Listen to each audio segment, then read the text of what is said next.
30 days challenge లో day 7 day 8 లో అయితే చిన్న మార్పులు అయితే జరిగాయి. డే 7 మధ్యాహ్నం 2 నుండి నేనైతే షాప్ లో లేను. షాప్ వర్క్ పైన వేరే ఊరికి ట్రావెల్ చేయాల్సి అయితే వచ్చింది. అలా అని షాప్ అయితే బంద్ లో లేదు. నేను లేకుండా మా తమ్ముడు ఒకటే షాప్ ని హ్యాండిల్ చేస్తున్నాడు. నేను వెళ్ళిన తర్వాత 4 కార్స్ అయితే సర్వీస్ చేశాడంట. డే 7 సర్వీస్ కౌంటర్ వచ్చేసి 3200 అయితే అయింది.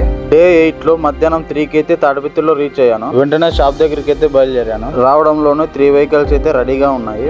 ఆల్రెడీ మా వాడు 5 వెహికల్స్ అయితే సర్వీస్ చేశాడంట. ఈ మారుతి రిడ్జ్ వెహికల్ కి వచ్చేసి 2 టైర్లు కొత్తవి అయితే వేసాము. తర్వాత అలైన్మెంట్ అయితే చేసాము. తర్వాత బులోరో పికప్ వెహికల్ వచ్చేసి ఓన్లీ అలైన్మెంట్ అయితే చేసాము. ఇది జస్ట్ టాక్సీ వెహికల్, మన రెగ్యులర్ కస్టమరే. రైట్ కు లాగుతుంది అనే కంప్లైంట్ తో అయితే వచ్చాడు.